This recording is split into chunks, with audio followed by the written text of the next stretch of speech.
All right, Mr. Selmann, this is your 2-minute question.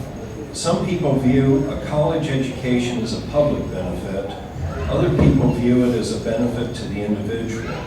How do you view a college education? I think it's both. I think it is something that obviously benefits the individual. You know, your lifetime earning for someone who is college educated is far higher than it is for someone who's not. But it's also a boom to the economy as a whole. The more educated your workforce is, the more productive they can be, and the more money they can make your companies. What I'd really like to see is better integration and cooperation between local employers, community colleges, and the diversification of technology, increasing use of technology to improve access to that education. There are places like Western Governors that are doing a good job by creating a lower cost model for people to actually be able to get their 4-year degrees, but particularly if we're able to cooperate with local employers and do the sort of thing where they can do the book learning and that kind of stuff online and actually do a lot of the on-hand stuff that you would need to do in conjunction with the employers that are actually going to employ them. You have a situation where people not only get the skills that they need at a much lower cost, but you have something that actually leads to direct employment when you're done with the program. So these are the types of innovative ways to look at how we approach education, because it is both an intense personal benefit and intense public benefit. Dr. Manweller, your 1-minute rebuttal. Yeah, I'll tell you an interesting story. When I was driving around meeting with community leaders, one of the people that I met with was Chris Jacobson, who's the mayor of Ephrata. And when I was talking to him, he said, you know, I was looking out at his business, and I said, you know, how's business? He says, well, it's good in North Dakota. And I said, well, yeah, I noticed you got some excavators that you're not using there. He goes, oh, it's not that we're not using them. It's just I can't find employees that know how to use them. I'd hire them if they knew how to use them, right? And so what we realize here in Washington is that we have a 10% unemployment rate about, but those with college degrees have about a 4% unemployment rate. So yes, it's a private benefit, but it's also a public benefit because when people are working, they're generating tax revenue, and tax revenue is paying for our roads and our education system and our healthcare system. So I want to see everybody at a 4% unemployment rate instead of a 10% unemployment rate. So what we have to do in Washington is to make sure that we're offering education for the jobs that we actually have available in Washington. We don't need more sociology majors who will end up with $30,000 in debt making me coffee. We need to be training people for the jobs that we actually have available in Washington. Follow-up question from Dr. Manweller. If the state legislature continues to decrease support of public higher education, suggesting that a higher education is an individual benefit for which students should bear a greater percentage of the cost, what steps should be taken to ensure that cost is not a barrier to access? Yeah, what we've seen in the last 20 years has been a complete flipping of the partnership. In 1992, the state picked up 70% of tuition, and the student was expected to pick up 30% of tuition. As of the last session, it is completely flipped. The student is expected to pick up 70% of the tuition, and the state only picks up 30%. So really, in many ways, colleges have become a private sector entity. I call them a state-subsidized entity rather than a state-run entity. I support Rob McKenna's 50-50 plan. And what Rob McKenna has done is he stepped forward and says, we have to have an equal partnership between the state and the individual, and where the state will pick up 50% of the cost and the individual is expected to pick up 50% of the cost. And I think that's doable. When I went to Whitman, I worked 3 jobs, and I paid my half, more than my half, and it's doable if you're willing to work for your college education. So I think the answer is, let's get behind Rob McKenna's 50-50 plan. Mr. Selmann, your 1-minute rebuttal. It comes down to funding. And it's nice to say, 50-50, but the dollars have to magic themselves from somewhere. And, well, yeah, so my opponent's plan basically isn't a plan. Well, the plan is, if I get everything that way, and we can reform ecology in Illinois, and we can totally change the whole climate of the state, then we'll actually have the money to do something. And I just don't think that's an actually solid enough plan.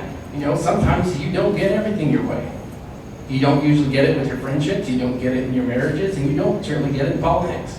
So that means instead of talking about, maybe if everybody would just adopt my political philosophy, then we could fund stuff. Because the likelihood that that's going to happen is not very high. We can actually talk about real concrete ways that we can do that. So, in Eastern Washington, we need to be more proactive in managing our public forests and using those state land funds to generate income.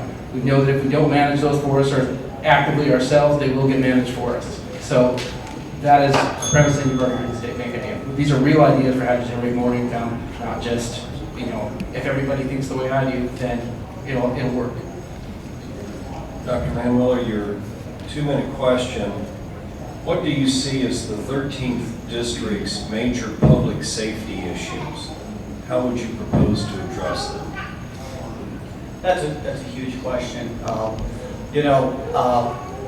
I've met with most of the law enforcement officers in your county. Very proud to have the endorsement of your Sheriff, Tom Jones. Very proud to have the endorsement of the Washington State Patrol and WAC Ops. And they've gotten behind my campaign because I've taken the time to meet with them and find out. And there's a few things. We got to get the gang control gang problem under control. And I've met some people who've had some horrible stories, especially in Quincy. And when I talk to the sheriff, when I talk to Angus Lee, it's top on their concern. Meth. We have a lot of farmers who are having copper and steel stolen off their farms to pay for a meth habit. So what I really would look to, and I would recommend community leaders look to, is Charles Ross out of Yakima, who also has a serious gang problem, has introduced some really innovative legislation in getting gangs under control. I think that we need to do that because it's so important to make sure that schools are a safe place for kids. And when they're worried about gangs, or they're getting recruited by gangs, or they're getting approached to try meth for the first time, then everything else just doesn't happen. In order to have an environment conducive to learning, you got to make sure you keep gangs and meth out of school. So again, really honored to have the support of your Sheriff, Tom Jones. Really honored to have the support of police officers in this community. And I really would recommend that we look to Charles Ross anti-gang legislation as a good first step to getting that under control. Thanks. Mr. Selmann, your 1-minute rebuttal. There was a lot of talk of endorsements, and there was a lot of talk of these terrible problems, but there wasn't a whole lot of talk of the solution other than referring to somebody else's idea. Yeah, and as far as endorsements and that kind of stuff, Mr. Manweller is a teacher, and he has the summer off, and I'm a contractor, and that's my busy time of year. So he absolutely has had the time to go around and talk to people when I, like most of the rest of you, actually have to work for a living. So I will say, if you're going to solve some of these problems, the gang issue actually is a really, we're going to talk about. What we need to do primarily is facilitate communication between different police departments, because when you have something, if you have an effective gang unit in one town and they actually do start cracking down, it's pretty easy for that gang activity just to move 30 miles down the road. So you actually have to have some kind of overarching communication structure for police and law enforcement agencies to work under. And more than that, we actually have to fund the prosecutors' offices. We've had lots of petty crimes that just don't get prosecuted, and unless you take care of these things when they're small issues, they turn into the big issues. Mr. Selmann, this is your 2-minute question. The variety and complexity of groups in government agencies to serve veterans can be overwhelming and confusing. How might these groups work to improve the efficiency of veterans' benefits in our states?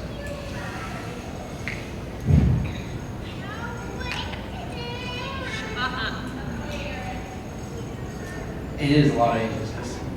We were working with active military, the VA, the National Guard, and the state. We have a whole lot of people that are involved in trying to distribute these benefits.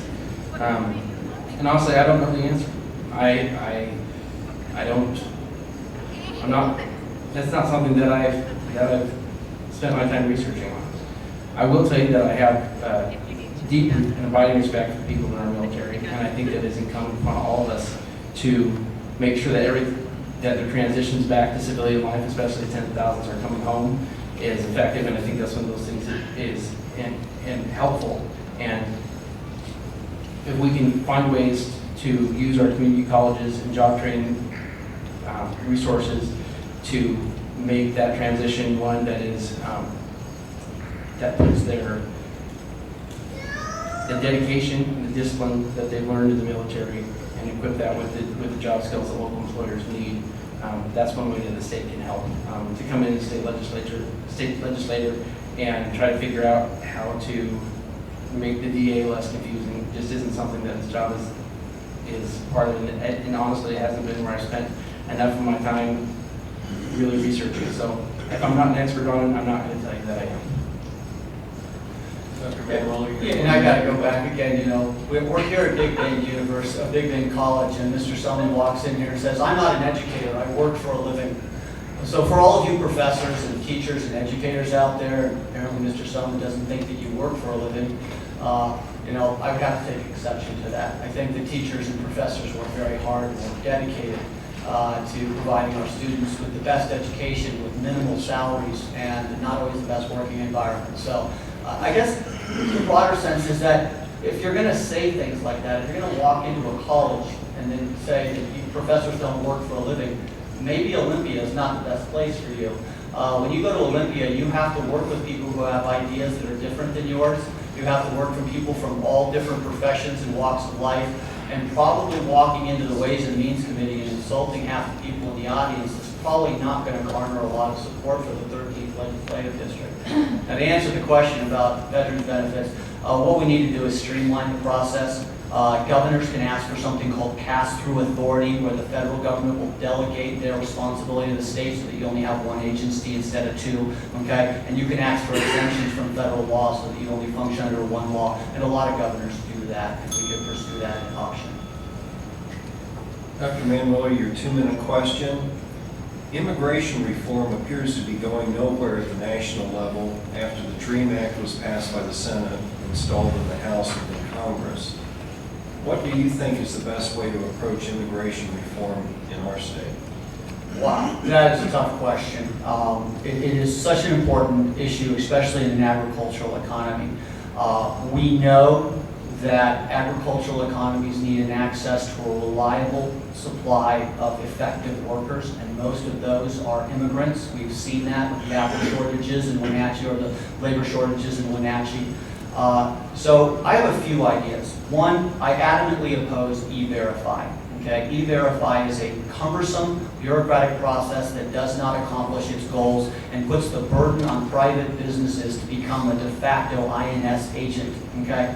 Two, I did support the legislation, which Christine Gregoire, by the way, supported, that we had a dual licensing system where we gave licenses to everybody, but some licenses had a little thing on it, like Utah does, where it says, this person gets a license, but they're not a citizen, and this person gets a license and they are a citizen. And for some reason, we vetoed that, we didn't pass that bill out of the Senate, but even Christine Gregoire was in favor of a dual licensure system.